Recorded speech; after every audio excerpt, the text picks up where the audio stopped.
నమస్కారం. IView news TV వార్తలకు స్వాగతం. ముందుగా వార్తల్లోని ముఖ్యాంశాలు. గుజరాత్ లో సెమీ కండక్టర్ ప్లాంట్ ప్రారంభించిన మోదీ దేశ చిప్ తయారీలో కీలక ముందడుగు. ప్రపంచ సరఫరాదారుగా భారత్. సనంద్ లో రెండో ప్లాంట్ ప్రారంభం.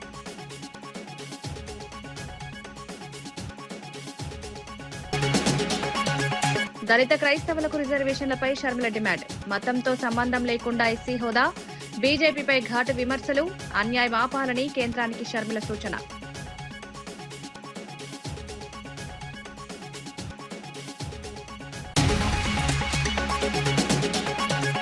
ఐపీఎల్ నేపథ్యంలో బెట్టింగ్ పై దయాకర్ హెచ్చరిక.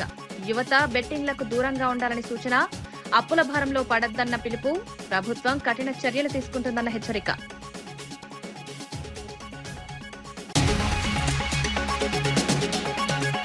విజయవాడలో సివిల్ సప్లైస్ పై మంత్రి మనోహర్ సమీక్ష. గ్యాస్, పెట్రోల్, డీజిల్ స్టాక్ పై చర్చ. సరఫరా పరిస్థితులపై సమావేశం. వినియోగదారుల సేవలపై కీలక ఆదేశాలు.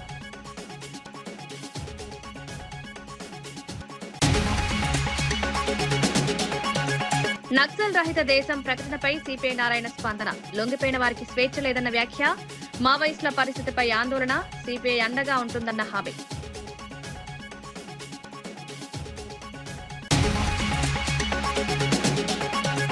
సెమీ కండక్టర్ రంగంలో భారత్ మరో కీలక ముందడుగు వేసింది. గుజరాత్ లోని సనంద్ లో కైనెస్ సెమీ కండక్టర్ ప్లాంట్ ను ప్రధాని నరేంద్ర మోదీ ప్రారంభించారు. దేశంలో రెండో ప్లాంట్ గా ఇది చిప్ తయారీలో ముఖ్య మైలురాయిగా నిలవనుంది.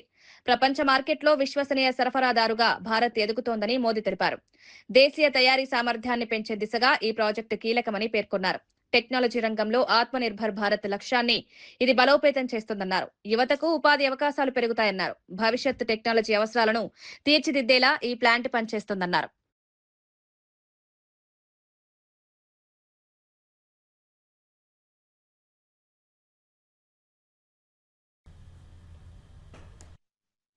इक्कीसवीं सदी का ये दशक आरंभ से दुनिया के लिए अनेक चुनौतियां लेकर आया है. संकट पैंडेमिक का रहा है, कॉन्फ्लिक्ट का रहा है. इसमें भी सबसे बड़ी भुक्तभोगी ग्लोबल सप्लाई चेन रही है. चाहे चिप्स हो, रेयर अर्थ मिनरल्स हो, एनर्जी हो, एक कॉन्फ्लिक्ट की वजह से बहुत प्रभावित हुए हैं. ये मानवता के तेज विकास से जुड़ी चीजें हैं. इनकी सप्लाई चेन में, इनके फ्लो में ब्रेक लगने से पूरी ह्यूमैनिटी का विकास प्रभावित होता है. इसलिए भारत जैसे डेमोक्रेटिक देश का इस दिशा में आगे बढ़ना पूरे विश्व के विकास के लिए बहुत अहम है. దళిత క్రైస్తవులకు రిజర్వేషన్లు కల్పించాలంటూ ఏపీ కాంగ్రెస్ అధ్యక్షురాలు వైఎస్ షర్మిల డిమాండ్ చేశారు. మతంతో సంబంధం లేకుండా ఎస్సీ హోదా ఇవ్వాలని విజ్ఞప్తి చేశారు. కేంద్ర ప్రభుత్వం ఆర్ఎస్ఎస్ ఎజెండాతో వ్యవహరిస్తోందని విమర్శించారు. దళిత క్రైస్తవులకు జరుగుతున్న అన్యాయం సరిచేయాలన్నారు. రాజ్యాంగ పరిరక్షణలో భాగంగా సమాన హక్కులు కల్పించాల్సిన బాధ్యత ప్రభుత్వంపై ఉందన్నారు. ఈ అంశంపై దేశవ్యాప్తంగా చర్చ జరగాలని కోరారు. Against the Dalit Christians. In essence, Congress Party feels that gross injustice is being done to the Christian Dalits because in the state of Andhra Pradesh there is a huge number of Dalits that have been converted to Christianity.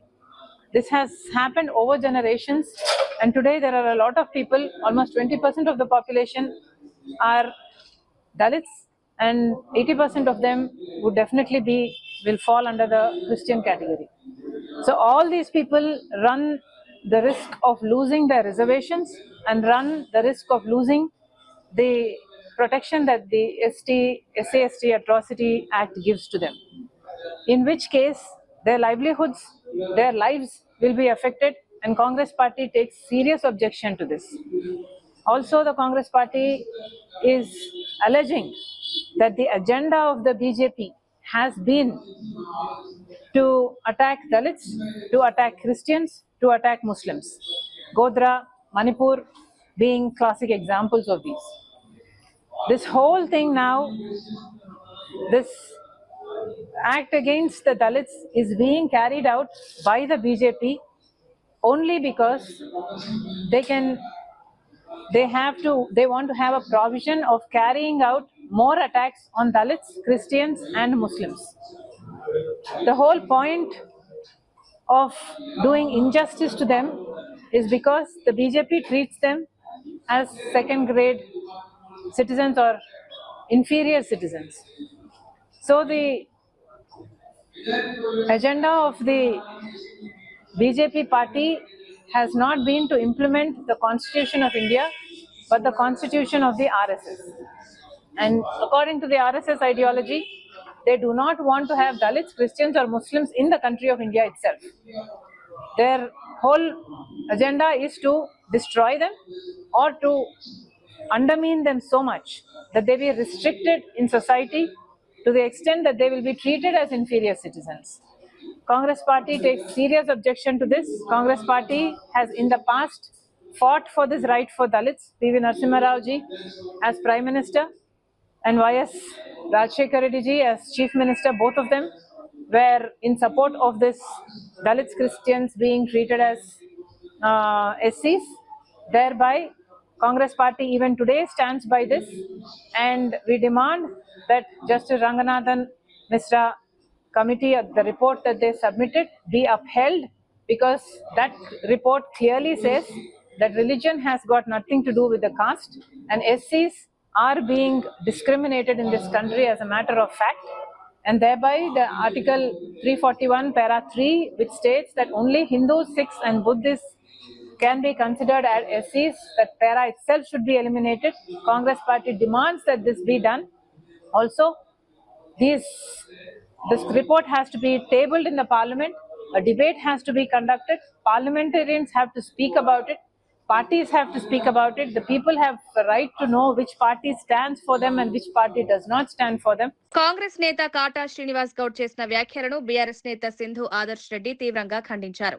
Harish Rao నాయకత్వంలోనే Patan చెరువు అభివృద్ధి సాధించిందని తెలిపారు. అనవసర విమర్శలు మానుకుని ప్రస్తుత ప్రభుత్వ నిధులు తెచ్చి అభివృద్ధిపై దృష్టి పెట్టాలని సూచించారు.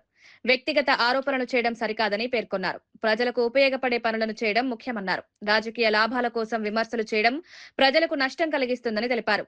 అభివృద్ధి అంశాలపై చర్చ జరగాలని సూచించారు. బీఆర్ఎస్ పార్టీ పటాన్ చెరువు బీఆర్ఎస్ పార్టీ తరఫున తీవ్రంగా ఖండిస్తూ, మరి ఒక్క ఆలోచన మీరు చేయాలి.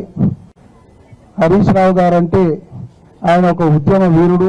మన తెలంగాణ ఇవాళ ఈ స్థాయిలో ఉండడానికి కారణం కానీ, మరి 2014కు ముందు పటాన్ చెరువు కాన్స్టిట్యున్సీ ఏ రకంగా ఉండే, 2014 తర్వాత పటాన్ చెరువు కాన్స్టిట్యున్సీ ఏ రకంగా డెవలప్ అయిందంటే అది మరి హరీష్ రావు గారి నాయకత్వం, హరీష్ రావు గారి సహకారం లేకుండా మరి ఈ పటాన్ చెరువు కాన్స్టిట్యున్సీ ఈ విధంగా అయ్యేదా ఒక్కసారి ఆలోచించాలి.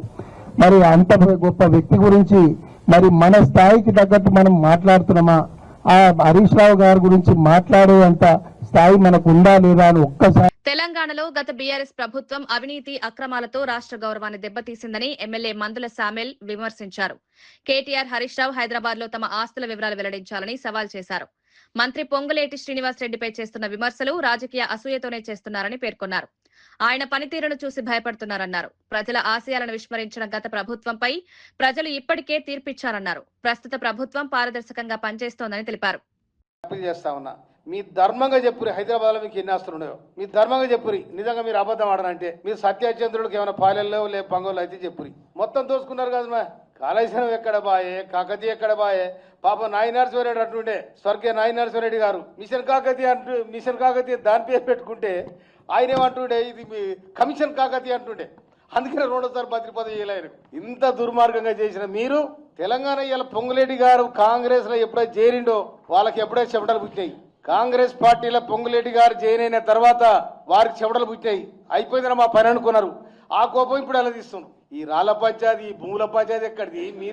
మీకు ఆక్రమించుకున్న భూములన్నీ, మీరు హైదరాబాద్ లో ఆక్రమించుకొని కట్టిన బిల్డింగ్లన్నీ కనుక పొంగులేటి మీద మీరు బర్తరఫ్ చేయాలని ఏదైతే గవర్నర్ గారికి అప్పీల్ చేసినరో, మిమ్మల మున్సిపల్ ఎన్నికలలో, ఎంపీ ఎన్నికలలో, సర్పంచ్ ఎన్నికలలో మిమ్మల ప్రజలు బర్తరఫ్ చేసినారు. ఇప్పుడైతే కొద్దిగా మీరు మిలిగిరు, అది కూడా మిలగరుగా. ఎందుకంటే దుర్మార్గంగా తెలంగాణ ప్రజానికి తెలంగాణ ఔన్నత్యాన్ని, తెలంగాణ గౌరవాన్ని మీరు తీసేసిరు. మీరు తెలంగాణ రాష్ట్ర సమితి ఉన్న పార్టీని తెలంగాణ తీసేసి భారత రాష్ట్రపతి ఎక్కడిది? మీరు నిజంగా కూడా మహారాష్ట్రలో ఒక దుకాణం తెరిచిండ్రు, అడబోయి విజయవాడ చంద్రశేఖర్ నాయుడు ఒక అధ్యక్షుని చేసిండ్రు. మళ్ళా గెలిస్తే మీ ఏమైనా చేస్తా అనుకున్నారు. తెలంగాణ ప్రజలు మామూలు ప్రజలు గారు. ఒకటి గుర్తుపెట్టుకోవాలి, 1978లో భారతదేశం మొత్తం వేరే జనతా పార్టీ వస్తే 78లో జరిగిన ఎన్నికలలో ఆంధ్రప్రదేశ్ మొత్తం కూడా కాంగ్రెస్ పార్టీని గెలిపించి మర్రి చెన్నారెడ్డి గారిని ముఖ్యమంత్రి చేసింది ఇక్కడ. అందుకనే తెలంగాణ ప్రజానికం చాలా జ్ఞానవంతులు. మీ దోపిడిని చూసిండ్రు, మీ దురతనాన్ని చూసిండ్రు, మీ కుటుంబాన్ని చూసిండ్రు. అందుకనే మీ విచ్చలవిడితనాన్ని చూసి 2023లో మీకు కర్ర కాసి వాత పెడితే ఇంకా మరకలు ఇంకా మానిపోలే. అందుకోసం నీకు ఎవరు దొరకలేగా కనుక ఈ పొంగులేడి కనుక మా దగ్గర నుంచి దూరం అయిండు. కాంగ్రెస్ పార్టీ గెలిచింది, రేవంత్ రెడ్డి గారు పొంగులేడి గారు ఒకటైనరు కనుక మా పని పెట్టిరు కదా అని చెప్పి మీకు కోపం ఉంది.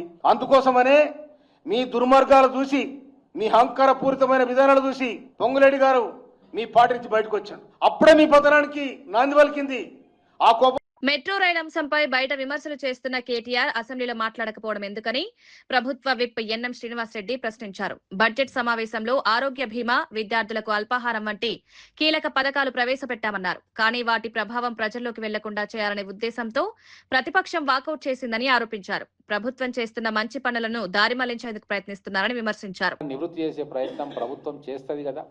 ఖచ్చితంగా భవిష్యత్తు కోసం మేము మెట్రో రైలును ఎందుకు టేక్ ఓవర్ చేసుకోవాలనుకుంటున్నాము, హైదరాబాద్ నగరం కోసము, భారత్ ఫ్యూచర్ సిటీ కోసము, ఇక్కడ నివసిస్తున్న కోట్లాది మంది ప్రజల కోసము ఏం చేయబోతున్నామో మేము చెప్తాం కదా. ఒకవేళ ప్రభుత్వం చేసే కార్యాచరణలో ఏదైనా లోపం ఉంటే మీరు శాసనసభ వేదికగా మీరే పలుపార్లు రేజ్ చేసిన ఇష్యూ మీద మీరు మాట్లాడే అవకాశం మీకు వస్తే ఎందుకు మీరు పారిపోయినరంటే మీ ఆరోపణలో పసలేదు, మీ ఆత్మకు శుద్ధశుద్ధి లేదు అనే అర్థం కదా.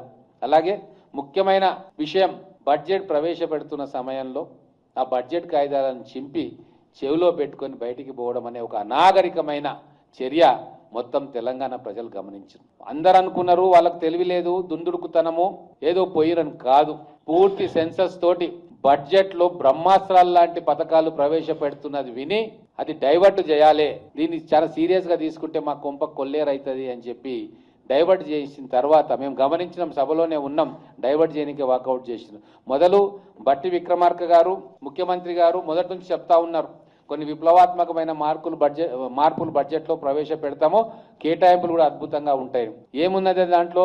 1,15,00,000 మందికి ఆరోగ్య బీమా, 1,15,00,000 కుటుంబాలకి ఆరోగ్య బీమా అనేది భారతదేశ చరిత్రలో 75 సంవత్సరాల స్వాతంత్రం వచ్చిన తర్వాత మొట్టమొదటిసారిగా ఒక ప్రభుత్వం ప్రతి రేషన్ కార్డు హోల్డర్కి కూడా 5 లక్షల రూపాయల బీమా కల్పించే ఒక పథకం. దాన్ని అనౌన్స్ చేయగానే వాళ్ళ కళ్ళు బయర్లు గమ్మినాయి. దాంతో ఆగలే మేము. నెక్స్ట్, ప్రతి విద్యార్థికి మార్నింగ్ అల్పాహారం ఇస్తాము, మధ్యాహ్నం వాళ్లకు లంచ్ పెడతాము, విద్య మీద మేము కూలంకషంగా చర్చ జరుపుతాము, బడ్జెట్ కేటాయిస్తున్నాము, కొత్త పథకాన్ని తీసుకొస్తున్నాము అని చెప్పి ఇప్పుడు చెప్పడము అర్థమైపోయింది వాళ్లకు. ఏదో కొంపలు మునిగేటట్టు ఉన్నాయి. ఈ 2 అంశాలు ప్రజల్లోకి పోతే మేము చేసే యాగి అన్ని మర్చిపోతారు, ప్రజలు దీని మీద చర్చ పెడతారు అన్న ఉద్దేశంతో, ఒక కుట్రతోటి, ఒక సంకుచితమైన మనస్తత్వంతో, ఈ ప్రభుత్వానికి ఎటువంటి మంచి పేరు కూడా రావద్దు అన్న దుగ్ధతోటి వాళ్ళు వాకౌట్ చేసిన విషయము తెలంగాణ ప్రజలందరూ గమనించాలి. మాకు తెలుసు వాళ్ళ ఎత్తులు జిత్తులు, 25 ఏళ్ల నుంచి మేము చూస్తా ఉన్నాం. ఇది ఖచ్చితంగా ఆ విజయవాడ కానూరులోని సివిల్ సప్లైస్ భవన్ లో రాష్ట్ర ఆహార పౌర సరఫరాల శాఖ మంత్రి నాదెండ్ల మనోహర్ సమీక్ష సమావేశం నిర్వహించారు. LPG gas, petrol, diesel stock పరిస్థితులు, వినియోగదారులకు సరఫరా వ్యవస్థపై సమగ్రంగా చర్చించారు. ఆయిల్ కంపెనీల ప్రతినిధులు, శాఖ అధికారులు పాల్గొని ప్రస్తుత పరిస్థితులపై వివరాలు అందించారు. ప్రజలకు ఎటువంటి ఇబ్బందులు లేకుండా సరఫరా కొనసాగించాలని మంత్రి ఆదేశించారు. నిల్వలు సరిపడా ఉండేలా చర్యలు తీసుకోవాలని సూచించారు. ధరల స్థిరత్వం, సరఫరా లోపాలు లేకుండా ఉండే విధంగా సమన్వయం అవసరమన్నారు.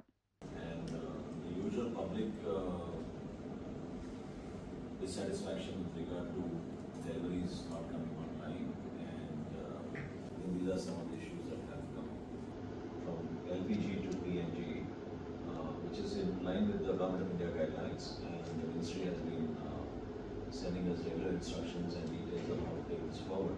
But a normal chief considering dependency of bookings beyond 10 days to 12 days, 13 days. So the agencies are, we request all the agencies to focus on those agencies where the delivery of public, not to, which will also help people. It is very near to point 8. Where is our requirement is for committee of EDs also. That also received, and I forwarded to the ED committee also for getting that 10% extra based on that recent development PH expense. All those things are sir. Regarding that 30% bifurcation was given. We are not talking about it anyway, don't worry.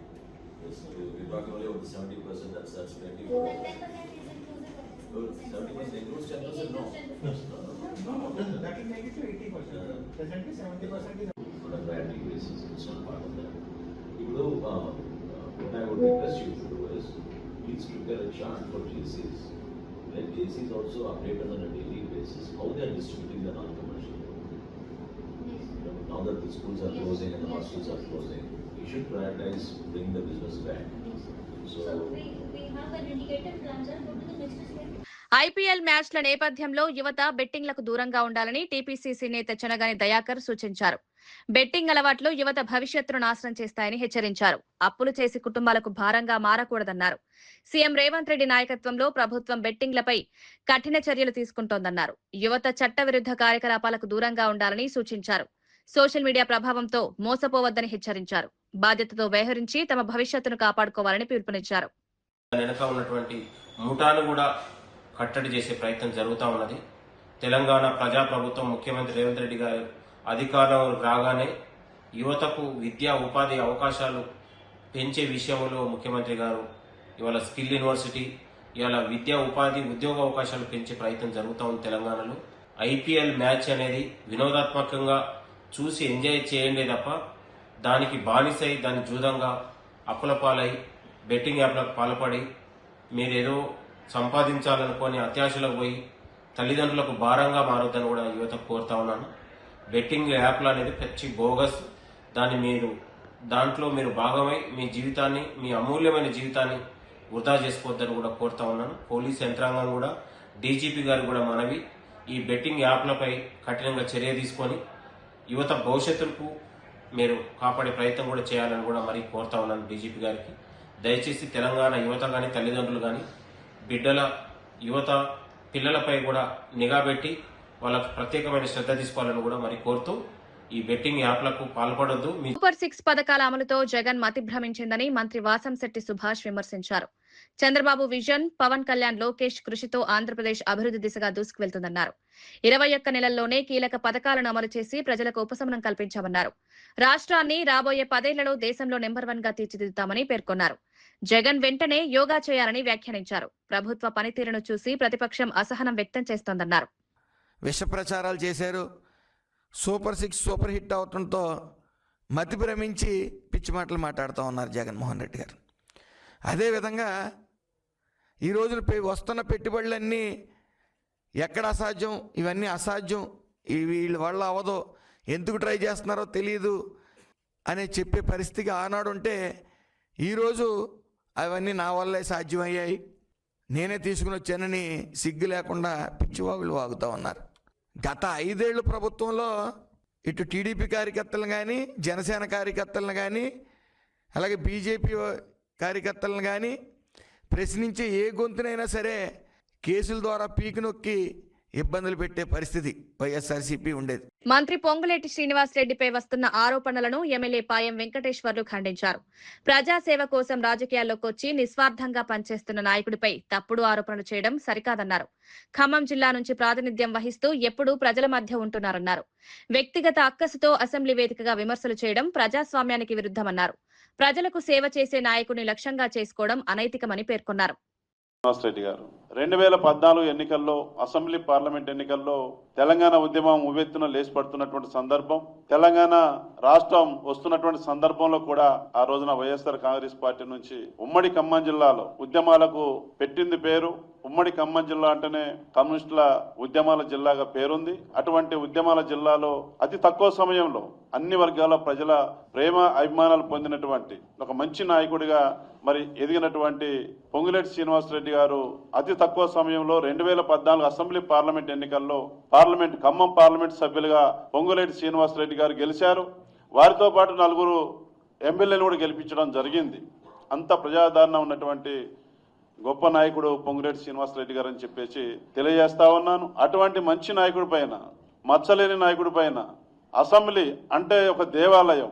ఈ తెలంగాణ రాష్ట్రాన్ని, తెలంగాణ సమాజాన్ని, తెలంగాణ ప్రజల సమస్యల్ని చర్చించి పరిష్కారం చేసుకుంటూ ముందుకెళ్తూ దినదిన అభివృద్ధి చెందుతూ ముందుకెళ్తూ సమస్యల మీద చర్చించేటువంటి దేవాలయం లాంటి అసెంబ్లీ లోపల ఆధారం లేని నిరాధారమైనటువంటి కడుపు మంటతో ఇవాళ పొంగులేటి శ్రీనివాసరెడ్డి గారు మంత్రిగా ఉంటే జీర్ణించుకోలేక మనసులో ఉన్నటువంటి ఆవేశం, బాధ ఎల్లగెక్కే పద్ధతుల్లో వారిని వ్యక్తిగతంగా బదనాం చేయాలని, మంత్రిగా బదనాం చేయాలని, తద్వారా ప్రభుత్వాన్ని బదనాం చేయాలని ఆధారం లేనటువంటి నిరాధారమైనటువంటి ఆరోపణలతోని అసెంబ్లీ లోపల ప్రజల ముందు పొంగులేటి శ్రీనివాసరెడ్డి గారు మైనింగ్ చేసినారని చెప్పేసి, అక్రమ మైనింగ్ చేసినారని చెప్పేసి మరి ఆరోపణ చేయడం, అది ఎంతవరకు సబబని చెప్పేసి, నేను 10 ఏళ్ళు అధికారంలో ఉన్నారు. అసెంబ్లీ వేదికగా మంత్రి పొంగులేటి శ్రీనివాసరెడ్డిపై చేసిన ఆరోపణలను ఎమ్మెల్యే వేముల వీరేశం ఖండించారు. హరీష్ రావు, కేటీఆర్ చేసిన ప్రచారం పూర్తిగా అబద్దమన్నారు. మంత్రి ప్రతిష్టను దెబ్బతీయడానికి తప్పుడు ఆరోపణలు చేస్తున్నారని విమర్శించారు. ప్రజాసేవలో ఉన్న నాయకుని లక్ష్యంగా చేసుకోవడం సరికాదని పేర్కొన్నారు. ఎలాంటి ఆధారాలు లేకుండా ఆరోపణలు చేయడం అనైతికమన్నారు. తప్పుడు ఆరోపణలకు హరీష్ రావు క్షమాపణ చెప్పాలని డిమాండ్ చేశారు. కేటీఆర్ గారు కొండందోవి ఎలకను పెట్టిన చందంగా ఈ రాష్ట్ర ప్రజల్ని, నిండు అసెంబ్లీని, ప్రజాస్వామ్యాన్ని కూనీ చేయడానికి కంకణబద్దులై వీళ్ళిద్దరూ అసెంబ్లీలో ఒక పెద్ద అబద్ధానికి తెరదించారు. పొంగులేటి శ్రీనివాసరెడ్డి గారు అక్రమ మైనింగ్ కు పాల్పడ్డాడని, రాఘవ కన్స్ట్రక్షన్ సంబంధించి మైనింగ్ చేస్తుంది, ఈ మైనింగ్ కు అనుమతులు లేవు అని చెప్పేసి మాట్లాడారు. మేము ఈ సందర్భంగా హరీష్ రావు గారిని సూటిగా అడుగుతున్నాం, అసలు రాఘవ కన్స్ట్రక్షన్ కంపెనీకి మైనింగ్ ఉన్నదా? ఎక్కడ మైనింగ్ లీజ్ ఉన్నది? అసలు వాళ్ళు మైనింగ్ చేసిండ్రా? వాళ్ళ కన్స్ట్రక్షన్ కంపెనీ ఉన్నమాట నిజమే, కానీ క్రషర్ ఉన్నదా? రాఘవ పేరుతో క్రషర్ ఉంటే చూయించు, రాఘవ పేరుతో మైనింగ్ లీజ్ ఉంటే చూయించు. కానీ లేని అబద్ధాన్ని, లేని అంశాన్ని రాఘవ గ్రూప్కి అద్ది పొంగులేటి శ్రీనివాసరెడ్డి గారిని బదనం చేయడానికి కంకణబద్దులయ్యారు బామర్దులు. ఇది వాస్తవం. యాక్చువల్ ఈడ మైనింగ్ లేదు. ఎక్కడన్నా అండర్ గ్రౌండ్ సెల్లారు కొడుతున్నప్పుడు అక్కడి నుంచి వచ్చినటువంటి బోర్లు తీసుకొచ్చి అక్కడ డంప్ చేస్తుంటే ఆ డంపింగ్ కాడ క్రషింగ్ చేసుకుని అమ్ముకోవడానికి నా తిరుమల కన్స్ట్రక్షన్ కంపెనీ వాళ్ళు పర్మిషన్ తీసుకుని రోడ్డు కాంట్రాక్టర్లకు, బిల్డర్స్ కు అమ్ముతున్నటువంటి పరిస్థితి. ఏ శిక్షకైనా సిద్ధమన్నా రా, మరి బహిరంగ క్షమాపణ చెప్పు. నేను తప్పు చేసిన పొంగులేటి శ్రీనివాసరెడ్డి గారు, ఆ క్రషరు రాఘవది కాదు, రాఘవలో అసలు మీరు డైరెక్టర్లే లేరు, నాకు వచ్చినటువంటి తప్పుడు సమాచారంతో ఈ సమాజానికి నేను తప్పుడు సంకేతాలను ఇచ్చినా, తప్పుడు సమాచారాన్ని ఇచ్చినా నన్ను క్షమించమని చెప్పేసి అడగండి. కానీ ఇలాంటి తప్పుడు భావజాలాన్ని, తప్పుడు వాతావరణాన్ని, తప్పుడు సంస్కృతిని, రెచ్చగొట్టేటువంటి సంస్కృతిని, మనుషుల యొక్క విలువల్ని మంటగలిపేటువంటి పదాల్ని, మనుషుల యొక్క విలువల్ని. మైనింగ్ మాఫియా అంశంపై కాంగ్రెస్ నేత కాటా శ్రీనివాస్ గౌడ్ సంచలన ఆరోపణలు చేశారు. పటాన్ చెరు ఎమ్మెల్యే గూడెం మైపాల్ రెడ్డిపై సీబీఐ విచారణ జరపాలని డిమాండ్ చేశారు. అక్రమ సంపాదనలో హరీష్ రావుకు కూడా సంబంధం ఉందన్నారు. 380 కోట్ల స్కామ్ ను చిన్న విషయంగా చూపించడం సిగ్గుచేటని విమర్శించారు. భూ కబ్జాలు, అక్రమ మైనింగ్ కు గూడెం కుటుంబం కేంద్రంగా మారిందన్నారు. బాధితులకు న్యాయం చేయాల్సింది పోయి కబ్జాదారులను కాపాడుతున్నారని ఆరోపించారు. మరి ఈ రోజు ఈ మైపాల్ రెడ్డి గురించి, వారి సోదరు గురించి ఇంత బాధపడతా ఉన్నారంటే మళ్ళీ మాకైతే అనుమానం వస్తూ ఉంది. మరి ఈరోజు ప్రతి దాంట్లో, ప్రతి అక్రమంలో ఖచ్చితంగా మీ వాటా ఉన్నదేమో అని చెప్పి మాకు అనుమానం వస్తూ ఉంది. ఇల్లీగల్ లావాదేవీలకి నువ్వు ఈరోజు పట్టం కడతావా? ఆ రోజు నువ్వు కంప్లైంట్ ఇవ్వకుండానో ఇలాంటి అన్ని చట్టపరంగా జరగాల్సిన అన్ని కూడా నువ్వు ఆపాల్సిన బాధ్యత నీకు లేదా? చట్టం నీ చుట్టమా? ఏం చేస్తుంది గవర్నమెంట్? ఆ రోజు ఉన్నటువంటి 2023లో మరి ఈరోజు అసలు మాట్లాడినావు కదా 10 సంవత్సరాల ప్రభుత్వంలో మరి ఉన్నటువంటి 38 క్రెషర్లలో దాదాపు 90% మంది అందరు ఎంక్రోచ్మెంట్ అయ్యారు. ఎవరు కూడా పర్మిషన్లు ఎవరు కూడా సక్రమంగా లేవు. నేను ఎప్పుడు కంప్లైంట్ చేయలేని మాట్లాడుతున్నావు కదా, నీ ప్రభుత్వం కానీ నువ్వు కానీ ఆ రోజు ఏం చేస్తున్నావు అడుగుతావు, నాకు గడివిక్తురా అని అడుగుతా ఉన్నాయి. ఈ రోజు ఇంద్రేశం రామేశ్వరం మండలంలో 453 సర్వే నంబర్లో మరి ఒకే 12 గుంటలు నిన్న మొన్న పెట్టిన విషయం వాస్తవం కదా అని అడుగుతా ఉన్నా. మన కాజుపల్లి కుత్బులాపూర్ బార్డర్ లో ఎక్సెస్ భూమిలో మరి దాదాపుగా 3 ఎకరాల ఫైర్ స్టేషన్ కి ఏర్పాటు చేస్తే దాంట్లో 35 మున్నగులు ఓడిపించిన విషయం వాస్తవం కదా అని అడుగుతున్నా. అంటే ఇట్లా వందల కోట్ల రూపాయలు, ఇట్లా వేల కోట్ల రూపాయలు ఇట్లా దండుకొని ఇష్టానుసారంగా ప్రజల్ని ఇబ్బంది పెట్టుకుంటా ఇది చేసుకున్న వాళ్ళకి మీరు ఒత్తాస పలుకుతూ చూడండి. నిజంగా ప్రజలందరూ మూతిని చేసుకుంటారు. మావోయిస్టుల అంశంపై సిపిఐ నేత నారాయణ కేంద్ర ప్రభుత్వంపై విమర్శలు చేశారు. దేశాన్ని నక్సల్ రహితంగా ప్రకటించినప్పటికీ లొంగిపోయిన వారికి స్వేచ్ఛ లేదన్నారు. అడవుల్లో జీవించే వారు కూడా బతికే పరిస్థితి ఉందని పేర్కొన్నారు. మావోయిస్టులను హింసించడం, మానసికంగా ఇబ్బంది పెట్టడం సరికాదని వ్యాఖ్యానించారు. ప్రస్తుతం వారు ఆత్మహత్యలకు పాల్పడే పరిస్థితి ఏర్పడిందని ఆందోళన వ్యక్తం చేశారు. లొంగిపోయిన వారికి సరైన పునరావాసం కల్పించాలని సూచించారు. తర్వాత వాళ్ళ స్వేచ్ఛ లేదు. వాళ్ళు ఎవరితో కలుసుకోవాలంటే కూడా వీలు కావాలి, ఆన్సర్ పెడతారు. వాళ్ళు ఒక పక్క సరెండర్ అయిపోయిన తర్వాత నక్సలైట్ విధానాలకు నేను స్వచ్ఛపని చెప్పిన తర్వాత వాళ్ళు ఎవరితో కలిసి తప్పే ఉంది. ఏమంటే తుపాకులు పెడుతుంటారా? వాళ్ళని ఎవరిని కలవడానికి వీలు లేకుండా ఆటంకం పరుస్తున్నారు. వాళ్ళు గుర్తు లేకుండా చేస్తున్నారు. 40 ఏళ్ళు రాజకీయ అధ్యాత్మంలో బయటకు వస్తే ఆయన నాకే చెప్పాడు, నేను ఆత్మహత్య చేసుకోవాల్సి వస్తుంది సార్. ఎందుకంటే మాకేం లేదు, బయటకు వచ్చాము, మాకు తిండి లేదు, మాకు ఆధారం లేదు, సెల్ఫ్ రెస్పెక్ట్ లేదు అని బాధపడుతున్నారు. అట్లా ఎంతమంది బాధపడతారు నాకు తెలిసింది ఒకతను. అంటే మీరు చెప్పిన దాని ప్రకారం వాళ్ళు జనజీవన శ్రమతో కలవడానికి వచ్చిన తర్వాత వాళ్ళకి ఆ విధంగా ఫ్రీడమ్ ఉండాలి. ఒకటి వాళ్ళకి రీహాబిలిటేషన్ సెంటర్ ఉండాలి. వాళ్ళ కన్నాలు కాపాడాలి కదా, మీరు అది చేయలేకపోతున్నారు. ఇది కరెక్ట్ కాదు. ఇది ఈ విధంగా హింసించి మానసిక క్షోభ పెట్టడం కరెక్ట్ కాదు. దీన్ని మేము తీవ్రంగా ఖండిస్తున్నాం. ఇప్పుడు కూడా సరెండర్ అయిన వాళ్ళు ఏమైనా ఇబ్బంది అయితే సిపిఐ సిద్ధంగా ఉంది వాళ్ళని కాపాడుకోవడానికి. ఎవరికైనా ఇబ్బంది ఉంటే ఆ పార్టీకి చెప్పుకుంటే మేము తప్పనిసరిగా వాళ్ళకి సహాయం చేస్తాం అనే రకాల హామీ ఇస్తున్నాను. వార్తలు ముగించే ముందు ముఖ్యాంశాలు మరోసారి. గుజరాత్ లో సెమీ కండక్టర్ ప్లాంట్ ప్రారంభించిన మోదీ, దేశ చిప్ తయారీలో కీలక ముందడుగు. ప్రపంచ సరఫరాదారుగా భారత్, సనంద్లో 2వ ప్లాంట్ ప్రారంభం.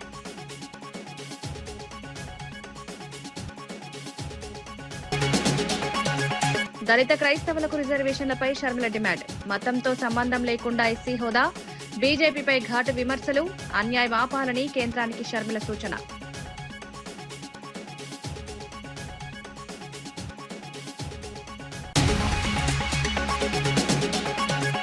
ఐపీఎల్ నేపథ్యంలో బెట్టింగ్ పై దయాకర్ హెచ్చరిక. యువత బెట్టింగ్లకు దూరంగా ఉండాలని సూచన. అప్పుల భారంలో పడద్దన్న పిలుపు. ప్రభుత్వం కఠిన చర్యలు తీసుకుంటుందన్న హెచ్చరిక.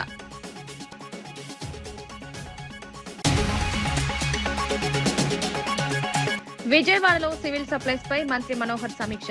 గ్యాస్, పెట్రోల్, డీజిల్ స్టాక్ పై చర్చ. సరఫరా పరిస్థితులపై సమావేశం. వినియోగదారుల సేవలపై కీలక ఆదేశాలు.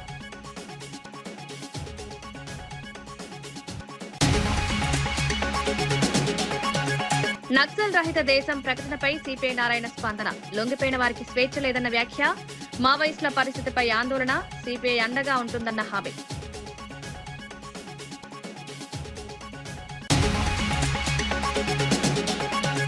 ఈనాటి వార్తా విశేషాలు మరో బులెటిన్లో మళ్ళీ కలుద్దాం. నమస్కారం.